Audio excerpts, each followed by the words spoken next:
नमस्कार। आज मैं खुशी शेखावत कक्षा 12वीं विज्ञान वर्ग की छात्रा आप सभी के सामने हमारे देश के महान नेताओं में से एक सुभाष चंद्र बोस जी के ऊपर अपने कुछ विचार आपके सामने प्रस्तुत करने जा रही हूँ।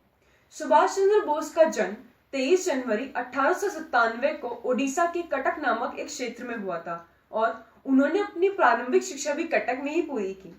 सुभाष चंद्र बोस कुल मिलाकर 14 भाई बहन थे। उनके पिता का नाम जानकी बोस और माता का नाम प्रभा देवी था। उनके सभी भाई बहनों में से वे सबसे ज्यादा प्यार शरद बाबू से करते थे और शरद बाबू उनके भाई के साथ साथ दोस्त भी थे। सुभाष चंद्र बोस का स्वतंत्रता सेनानी भी थे। तुम मुझे खून दो, मैं तुम्हें आजादी दूंगा।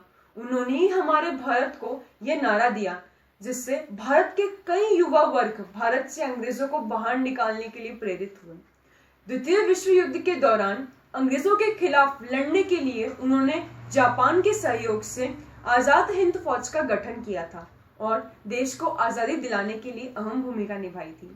पढ़ाई लिखाई में अव्वल और अद्भुत प्रतिमा के आलोक नेताजी का जीवन स्वामी विवेकानंद जी के आदर्शों से अत्यंत प्रभावित था।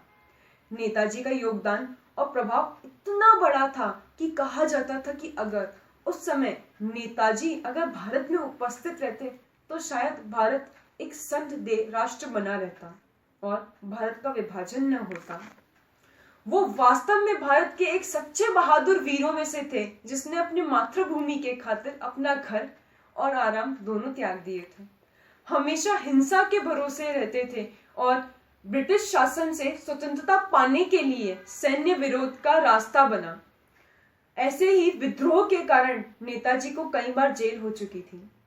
नेताजी ने चित्तरंजन दास के साथ काम किया जो बंगाल के एक राजनीतिक नेता, शिक्षक और बंगलार कथा नाम के बंगाल कांग्रेस के वॉलंटियर कमांडेंट, नेशनल कॉलेज के प्रिंसिपल, कलकत्ता के मेयर और उसके बाद निगम के मुख्य अधिकारी के रूप में नियुक्त किए गए।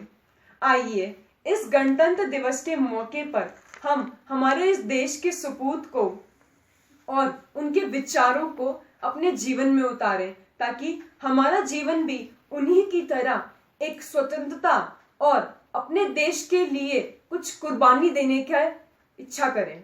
आइए इस गणतंत्र दिवस पर हम सभी मिलकर इसे अपने जीवन में उतारते हैं। जय हिंद, जय भारत, धन्यवाद।